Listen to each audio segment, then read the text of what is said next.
Welcome to learn and clear. ഇന്ന് നമ്മൾ നോക്കാൻ വേണ്ടി പോകുന്നത് ശാകുന്തളം എന്ന് പറയുന്ന ചാപ്റ്ററിൻ്റെ ആക്ടിവിറ്റീസാണ്. ഓക്കെ, നമ്മുടെ ഈ യൂണിറ്റിൽ അത്യാവശ്യം നല്ല മാർക്കിന് ക്വസ്റ്റ്യൻസ് വരുന്ന ഒരു ചാപ്റ്റർ കൂടെയാണ് ശാകുന്തളം എന്ന് പറയുന്നത്. ഇതിൽ ചില ആക്ടിവിറ്റീസ് വളരെ ക്രൂഷ്യലാണ്, വളരെ ഇമ്പോർട്ടൻ്റ് ആണ്. ചില നമുക്ക് ജസ്റ്റ് ഒന്ന് പോയി നോക്കിയാൽ മാത്രം മതിയാവും.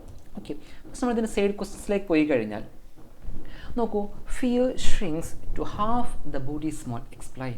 ആ സംസാരത്തിൽ രാജാവ് പറയുന്നുണ്ട് അതിൻ്റെ ബോഡി ഹാഫായി ചുരുങ്ങിയിട്ടുണ്ടെന്ന് പറയുന്നു. എന്താണ് അതുകൊണ്ട് ഉദ്ദേശിക്കുന്നത്? The line means that fear makes the deer shrink and tremble, making its body appear smaller. It shows the deer's helplessness and terror. ആ വരി കൊണ്ട് ഉദ്ദേശിക്കുന്നത് എന്താ? ഭയം കൊണ്ട്, ഫിയർ കൊണ്ട് ആ ഡീർ, ആ മാന് പേടിച്ച് വിറക്കുകയും ചുരുങ്ങുകയും ചെയ്തിട്ടുണ്ട്. അതിനെ കാണാൻ ചെറുതായിട്ടുണ്ട്. അത് കാണിക്കുന്നത് എന്താ? അതിൻ്റെ ഹെൽപ്ലെസ്നെസ്, അതിൻ്റെ നിസ്സഹായാവസ്ഥയും അതുപോലെ ടെറർ, അതിൻ്റെ ഭയവുമാണ് അത് കാണിക്കുന്നത്. ഓക്കെ, ദെൻ സെക്കൻഡ് ക്വസ്റ്റ്യൻ നോക്കൂ. I can hardly keep him in sight, why does the king say so? രാജാവ് പറയുന്നുണ്ട് എനിക്കതിനെ കാണാൻ പറ്റുന്നില്ല, എൻ്റെ കണ്ണിൽ കുടുങ്ങുന്നില്ല എന്ന് പറയുന്നുണ്ട് അല്ലേ. എന്തുകൊണ്ടാണ് അങ്ങനെ പറഞ്ഞത്? King says this because the deer runs very fast and leaps so high that he can barely see it. കാരണം എന്താ? ആ ഡിയർ വളരെ ഫാസ്റ്റായിട്ടാണ് ഓടിപ്പോകുന്നത്. വളരെ ഫാസ്റ്റായിട്ടാണ് എന്താവുന്നത്? നമ്മുടെ ഡിയർ ഓടിപ്പോകുന്നത് അല്ലേ. അത് കുതിക്കുന്നുണ്ട്, ലിപ്സ് കുതിക്കുന്നു, സോഹയിലെ ഉയരത്തിൽ ചാടിയിട്ട് കുതിച്ച് പായുകയാണ്. അതുകൊണ്ടാണ് രാജാവിനെ കൃത്യമായി കാണാൻ പറ്റുന്നില്ല, കഷ്ടിച്ച് കാണുന്നുള്ളൂ എന്ന് പറയാനുള്ള കാരണം. Third question, what is the reason, what is the tender form of the deer compare to? ആ മാനിൻ്റെ ടെൻഡർ ഫോം എന്നുള്ളത് ഏതുമായിട്ടാണ് കമ്പയർ ചെയ്തിട്ടുള്ളത്? കമ്പയർ ചെയ്തിട്ടുള്ള എന്തിനായിരുന്നു? The tree's tender form is compare to blossoms that perish in fire showing its delicacy അല്ലേ. ആ തീയിൽ കത്തിയമരുന്ന blossoms, പൂക്കളോടാണ് അതിൻ്റെ ആ ടെൻഡർ ഫോമിനെ കമ്പയർ ചെയ്തിട്ടുള്ളത്. അതെന്തിനു വേണ്ടിയിട്ടാണ് കാണിക്കുന്നത്? To showing its delicacy. Delicacy means അതിൻ്റെ മൃദുലത അല്ലെങ്കിൽ അതിൻ്റെ മാധുര്യം എന്നൊക്കെയാണ് മീനിങ് കേട്ടോ. ആ സോഫ്റ്റ്നെസ് എന്നുള്ള മീനിങ് കൊടുത്താൽ മതി. ഓക്കെ, ദെൻ അടുത്ത question, what is the hermits request to Dushyanta? രണ്ട് ഹെർമിറ്റ്സ് വന്നിട്ട് ദുഷ്യന്ത രാജാവിന് എന്താണ് റിക്വസ്റ്റ് ചെയ്യുന്നത്? രാജാവിനോട് എന്താണ് റിക്വസ്റ്റ് ചെയ്യുന്നത്? The hermit request Dushyanta not to kill the deer. ആ മാനിനെ കൊല്ലരുത് എന്നായിരുന്നു റിക്വസ്റ്റ് ഉണ്ടായിരുന്നത്. As it belongs to the hermitage and deserves protection. കാരണം എന്താ? ആ മാന് ഹെർമിറ്റേജിലുള്ളതാണ്, അതിനെന്താണ്? പ്രൊട്ടക്ഷൻ ആണ് അല്ലേ. അതിനെന്താവുന്നുണ്ട്? ഒരു സുരക്ഷ അത് അർഹിക്കുന്നുണ്ട്. ഓക്കെ, സോ മെയിൻ ആൻസർ എന്ന് പറയുന്നത് ഈ ഹൈലൈറ്റ് ചെയ്താണ് കൊല്ലരുത് എന്നുള്ളതായിരുന്നു റിക്വസ്റ്റ് ഉണ്ടായിരുന്നത്. നെക്സ്റ്റ് ക്വസ്റ്റ്യൻ നോക്കൂ. The hermit's refers to Dushyanta's as shine example of kings. Why? Shiny examples of kings, രാജാക്കന്മാരുടെ ഒരു ഷൈനി എക്സാമ്പിളാണ് താങ്കൾ എന്ന് ഹെർമിറ്റ്സ് ദുഷ്യന്ത രാജാവിനെ കുറിച്ച് പറയുന്നുണ്ട്. എന്തുകൊണ്ടാണ് ഹെർമിറ്റ്സ് അങ്ങനെ രാജാവിനെ പുകഴ്ത്താനുള്ള റീസൺ? കാരണം എന്താ? ദ ഹെർമിറ്റ്സ് പ്രൈസ്, പുകഴ്ത്തുന്നു ദുഷ്യന്ത ബിക്കോസ്, കാരണം എന്താ? ഹി ഒബേസ് ദം ഇമ്മീഡിയറ്റ്ലി, പെട്ടെന്ന് തന്നെ ഒബേ ചെയ്യുന്നു, അനുസരിക്കുന്നു. And space the deal showing true kingly which. യഥാർത്ഥ രാജാവിൻ്റെ ധർമ്മം പോലെ ആ ഡിയറിനെ രക്ഷപ്പെടുത്താൻ, മീൻസ് അതിൻ്റെ ജീവിതം അതിനെ വിട്ടുകൊടുത്തിട്ടില്ല, അതിൻ്റെ സുരക്ഷ ഉറപ്പാക്കുന്നു. രാജാക്കന്മാർ പ്രജകളെ സംരക്ഷിക്കുന്നത് പോലെ രാജാവ് അതിൻ്റെ കൃത്യം എന്താവുന്നു? അവിടെ നിർവഹിക്കുന്നു. അതുകൊണ്ടാണ് രാജാവിനെ ഹെർമിറ്റ്സ് പ്രൈസ് ചെയ്ത് പുകഴ്ത്തിയത്. Okay, then next question, what aspect of the king's characters is revealed when he says we must do not disturb the hermitage?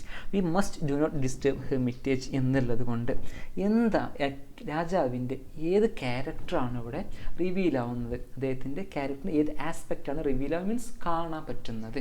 Okay, ഇവിടെ കാണാൻ പറ്റുന്നത് എന്താ?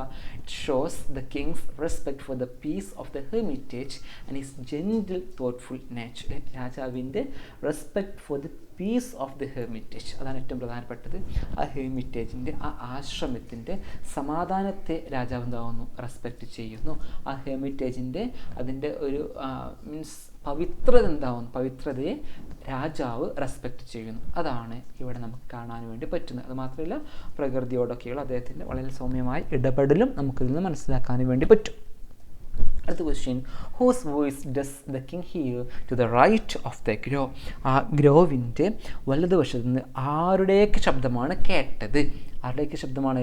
Shakuntala. He hears the voices of Shakuntala and to her friends Anasuya and Priyamvada. അല്ലെ, അനസൂയ, പ്രിയമതയും അതേപോലെ ശകുന്തളാദേവി, മൂന്ന് പേരുടെയും സൗണ്ടാണ് വലതുവശത്തു നിന്ന് രാജാവ് കേട്ടിട്ടുണ്ടായിരുന്നത്. നെക്സ്റ്റ് ക്വസ്റ്റ്യൻ എന്താ?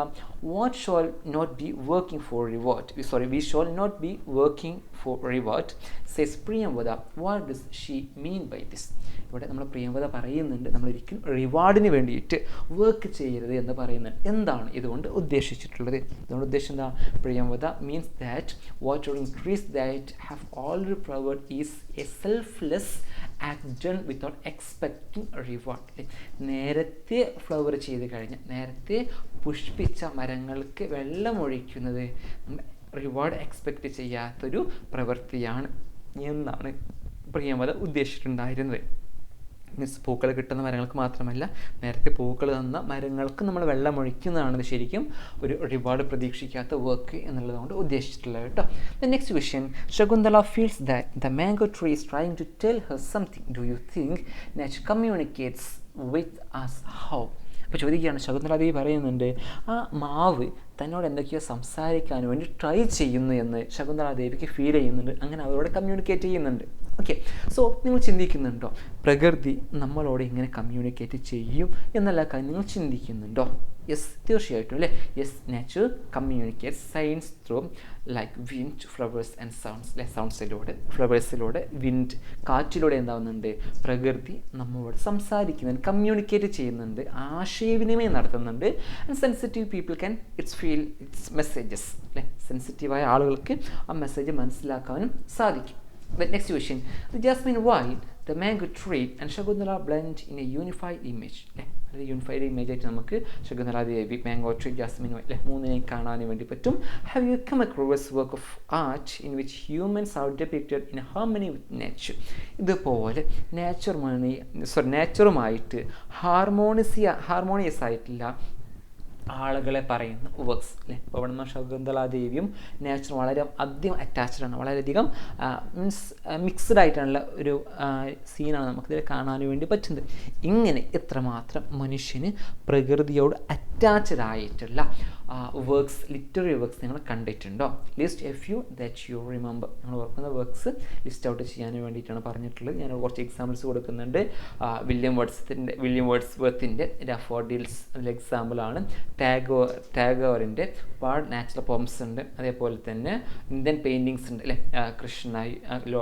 കൃഷ്ണൻ്റെ മീൻസ് ആ കൃഷ്ണയെ കാണിക്കുന്ന ഒരുപാട് പെയിൻറ്റിങ്സ് നമുക്ക് എന്താണ് ഈ നാച്ചുറുമായിട്ടൊരു ഹാർമണി നമുക്ക് കാണാൻ വേണ്ടി പറ്റും. ഓക്കെ, അടുത്തത്, what unseasonal quality of the spring keeper does Shakuntala notice? Okay, ഈ സ്പ്രിംഗ് കീപ്പറിൻ്റെ അൺസീസണൽ ക്വാളിറ്റി, അല്ലേ, ശകുന്തള ശ്രദ്ധിച്ച അതിൻ്റെ ക്വാളിറ്റി എന്താണ് എന്നാണ് ക്വസ്റ്റ്യൻ. ശകുന്തളാദേവി ശ്രദ്ധിച്ച സ്പ്രിംഗ് കീപ്പറിൻ്റെ അൺസീസണൽ ക്വാളിറ്റി എന്താണത്? Shakuntala notice that the spring keeper is full of birds even out off season. Okay, season അല്ലെങ്കിൽ പോലും അതൊരുപാട് പൂമൊട്ടുകൾ നമുക്ക് കാണാൻ വേണ്ടി പറ്റും. Showing it's unusual beauty and vitality. അതിൻ്റെ അസാധാരണമായിട്ടുള്ള ബ്യൂട്ടിയും വൈറ്റാലിറ്റിയുമാണ് ഇത് കാണിക്കുന്നത്. ഓക്കെ, ദെൻ നമ്മളെ പാഠം കഴിഞ്ഞിട്ട് കുറച്ച് ക്വസ്റ്റ്യൻസ് ഉണ്ടാവാറുണ്ട് അല്ലേ. ജസ്റ്റ് അത് നോക്കി നോക്കൂ. Describe the Kings change in attitude after meeting the hermit's. ഈ ഹെർമിറ്റ്സിനെ കണ്ടതിന് ശേഷം രാജാവിനുണ്ടാവുന്ന ആറ്റിറ്റ്യൂഡിലുണ്ടാവുന്ന ചേഞ്ചസ് എന്തൊക്കെയാണ്, അദ്ദേഹത്തിൻ്റെ ഭാവത്തിലുണ്ടാവുന്ന ചേഞ്ചസ് എന്തൊക്കെയാണ് എന്നാണ് ചോദിച്ചിട്ടുള്ളത് അല്ലേ. ആഫ്റ്റർ മീറ്റിംഗ് ദ ഹെർമിറ്റ്സിനെ കണ്ടതിന് ശേഷം ദ കിങ് ബിക്കംസ് കാം. രാജാവ് എന്താവുന്നു? ശാന്തമാവുന്നു. Respectful and gentle. വളരെ ജെൻറ്റിലാവുന്നുണ്ട്, റെസ്പെക്ട്ഫുൾ ആയിട്ട് മാറുന്നുണ്ട്. He puts away his weapon and shows his humility, realising his duty to protect not to harm. അവസാനം കാണാൻ എന്താ പറ്റുന്നത്? സംസാരത്തിന് ശേഷം ആ ഹെർമിറ്റ്സിൻ്റെ അവിടെ എത്തുന്ന സമയത്ത് രാജാവ് എന്താവുന്നുണ്ട്? അദ്ദേഹത്തിൻ്റെ വെപ്പണൊക്കെ മീൻസ് അമ്പിൻ്റെ സാധനം എന്താവുന്നുണ്ട്? അഴിച്ചു വെക്കുന്നുണ്ട്. അല്ലെ, അഴിച്ചിട്ട് നമ്മുടെ ചാരിറ്റിയുടെ അടുത്തുണ്ടാവുന്നതിന് കൊടുക്കുന്നൊക്കെയുണ്ട്. ഓക്കെ, സോ ഹ്യൂമിലിറ്റി എന്ന് പറഞ്ഞാൽ വിനയം എന്നുള്ള മീനിങ് ആണ്. വിനയം അല്ലെങ്കിൽ വണക്കം എന്നുള്ള മീനിങ് കൊടുത്താൽ മതി. ഓക്കെ, അദ്ദേഹത്തിൻ്റെ വെപ്പൺസൊക്കെ അഴിച്ച് വെച്ചിട്ട് മീൻസ് ഒരു റെസ്പെക്റ്റ് കാണിക്കുന്നുണ്ട്. അതുപോലെ തന്നെ ഇവിടെയുള്ള ജീവജാലങ്ങളെ പ്രൊട്ടക്റ്റ് ചെയ്യാനാണ് തൻ്റെ ഡ്യൂട്ടി എന്നുള്ള കാര്യം അദ്ദേഹം റിയലൈസ് ചെയ്യുന്നുണ്ട്. Then next question, what would have promoted sage Kanva to leave the hermitage under Shakuntala's supervision? ശകുന്തളയുടെ സൂപ്പർവിഷനിൽ ഹെർമിറ്റേജിനെ വിട്ടുകൊടുത്തിട്ട് അദ്ദേഹം പോകാനുള്ള കാരണം എന്താണ്? അതായത് കഥയിൽ പറയുന്നുണ്ട് സേജ് കാൻവ എന്താവുന്നുണ്ട്, വിസിറ്റേഴ്സിനെ സ്വീകരിക്കാൻ വേണ്ടി പോയേക്കാണ്. ഹെർമിറ്റേജ് ഇപ്പോൾ നോക്കുന്ന സൂപ്പർവൈസ് ചെയ്യുന്ന ശകുന്തളാദേവിയാണെന്ന് പറയുന്നുണ്ട്. എന്തുകൊണ്ടാണ് സേജ് കാൻവ ഇതിന് തയ്യാറായത്? എന്തുകൊണ്ടാണ്? Sage Kanva likely trusted maturity, kindness and devotion to nature. അല്ലേ, ശകുന്തളാദേവിയുടെ മെച്യൂരിറ്റി, അതേപോലെ തന്നെ നേച്ചറോടുള്ള ഡിവോഷൻ, ഇതിലൊക്കെ എന്തായിരുന്നു സേജ് കാൻവക്ക് ഒരു ട്രസ്റ്റ് വന്നു. ഓക്കെ, അത് മാത്രമല്ല അതിനുള്ള responsibility and gentle nature made her fit to care for the hermitage. മാത്രമല്ല ആ പ്രകൃതിയോടുള്ള ജെൻറ്റിൽ കെയർ റെസ്പോൺസിബിലിറ്റി മീൻസ് അവളുടെ റെസ്പോൺസിബിലിറ്റിയും കെയറൊക്കെ കണ്ടപ്പോൾ അദ്ദേഹത്തിന് മനസ്സിലാവാണ് ഇവൾക്ക് ഹെർമിറ്റേജ് ടേക്ക് കെയർ ചെയ്യാൻ വേണ്ടി പറ്റും എന്നുള്ളൊരു വിശ്വാസം വന്നു. ആ വിശ്വാസം വന്നതുകൊണ്ടാണ് സേജ് കാൻവ അവളെ എല്ലാ കാര്യം ഏൽപ്പിച്ചു പോയത്. നെക്സ്റ്റ് ക്വസ്റ്റ്യൻ നോക്കൂ, how does the king guess that there is a hermitage in the vicinity? ആ വിസിറ്റിൽ ഹെർമിറ്റേജ് ഉണ്ട് എന്ന് എങ്ങനെയാണ് കിങ് ഗസ് ചെയ്തത്? The king notices signs like tame tube, rice grains dropped by parrots and oil stain stones. This clue make him realise a hermitage is near by. Tame ചെയ്ത മെരുക്കിയെടുത്ത ഒരു മാനിനെ കണ്ടു, ദെൻ പാരറ്റ്സ് ഡ്രോപ്പ് ചെയ്ത അരിമണികൾ കണ്ടു, then അതുപോലെ തന്നെ oil stain stones കണ്ടു. ഇത് കണ്ടപ്പോഴാണ് രാജാവിനത് അവിടെ ഹെർമിറ്റേജിൻ്റെ ഏരിയ എത്തിയിട്ടുണ്ട് എന്ന് മനസ്സിലായത്. The next question, father Kanva CARES more for the Hermitage than trees than he does for you.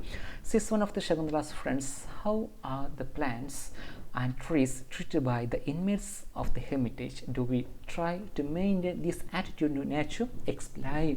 പറഞ്ഞത് എന്താണ്? ഫാദർ കാൻവ നിന്നേക്കാളും ഹെർമിറ്റേജിലുള്ള ട്രീസിനെയാണ് കെയർ ചെയ്യുന്നതെന്ന് അവരുടെ ഫ്രണ്ട്സ് പറയുന്നുണ്ട്. ഇവിടെ എങ്ങനെയാണ് ഈ ഹെർമിറ്റേജിൽ ഇൻമേറ്റ്സ് താമസക്കാർ പ്ലാന്റ്സിനെയും ട്രീസിനെയും ട്രീറ്റ് ചെയ്യുന്നത്? നമ്മളും ഇതേപോലെയുള്ള ആറ്റിറ്റ്യൂഡ് മെയിൻറ്റെയിൻ ചെയ്യേണ്ടതുണ്ടോ? അതാണ് ക്വസ്റ്റ്യൻ. ഓക്കെ, ഇവിടെ എങ്ങനെയാണ് ട്രീറ്റ് ചെയ്യുന്നത്? Hermitage people treat plants and trees as living beings, caring for them lovingly like family. ഒരു ഫാമിലിയെ പോലെ ഒരു ലിവിങ് ബീയിങ്സ് ആയിട്ടാണ് മരങ്ങളെയും പ്ലാന്റ്സിനെയും അവർ കെയർ ചെയ്യുന്നത്. ദെൻ അവരെ പോലെയല്ല നമ്മൾ, അല്ലേ? മോസ്റ്റ് ഓഫ് അസ് നമ്മൾ ഒരു ഭൂരിഭാഗം ആളുകളും എക്സ്പ്ലോയിറ്റ് നാച്ചർ, ഈ പ്രകൃതിയെ ചൂഷണം ചെയ്യുന്നുണ്ട്. ഇൻസ്റ്റെഡ് ഓഫ് പ്രൊട്ടക്റ്റ് ചെയ്യുന്നതിന് പകരം നമ്മളതിനെ നശിപ്പിക്കുകയാണ് ചെയ്യുന്നത്. Okay, the next question, pick out instances from the play that show the harmonious co existence of all beings. അപ്പോൾ ഇതിൽ ഒരു ഹാർമോണിയസ് കോ എക്സിസ്റ്റൻസിനെ കാണിക്കുന്ന ഇൻസ്റ്റൻസസ്, സിറ്റുവേഷൻസ്, എക്സാമ്പിൾസ് കണ്ടെത്താൻ വേണ്ടിയിട്ടാണ് പറഞ്ഞത്. ഒരുപാട് എക്സാമ്പിൾസ് കാണാൻ വേണ്ടി പറ്റും. ഒന്ന്, ദ ഡിയർ റോമിങ് ഫ്രീ, അല്ലേ, വളരെ ഫ്രീ ആയിട്ട് ഓടിക്കളിക്കുന്ന മാനെ കാണാൻ വേണ്ടി പറ്റും. And the girls watching trees with affection, സ്നേഹത്തോടെ വാത്സല്യത്തോടെ വെള്ളമൊഴിക്കുന്ന, മരത്തിന് വെള്ളമൊഴിക്കുന്ന ഗേൾസിനെ കാണാനും വേണ്ടി പറ്റും. And the king spare in the deer also harmony among humans, animals and the plants in the hermitage. അല്ലേ, രാജാവ് എന്താവുന്നുണ്ട്, ആ ഡിയറിനെ സ്പെയർ ചെയ്യുന്നുണ്ട്, അല്ലേ? അതിലൂടെ നമുക്ക് കാണാൻ വേണ്ടി പറ്റുന്നത് എന്താ? ആ ഹെർമിറ്റേജിലുള്ള മനുഷ്യരും മൃഗങ്ങളും ചെടികളും എല്ലാം എന്താണ്, ഒരു ഹാർമോണിയസ് ആയിട്ടാണ് ജീവിക്കുന്നത് നമുക്ക് കാണാൻ വേണ്ടി പറ്റും. സോ ഇതൊക്കെയാണ് ഇതിൻ്റെ എക്സാമ്പിളായിട്ട് നമുക്ക് കാണാൻ വേണ്ടിയിട്ട് പറ്റുന്നത്. ഓക്കെ, സോ ഇതിൻ്റെ ആക്ടിവിറ്റീസുമായിട്ട് നമുക്ക് അടുത്ത വീഡിയോയിൽ കണ്ടുമുട്ടാം. സോ കൂടുതൽ വീഡിയോസിന് വേണ്ടി ചാനൽ സബ്സ്ക്രൈബ് ചെയ്യുക, ഷെയർ ചെയ്യുക. Thank you all and see you in the next video.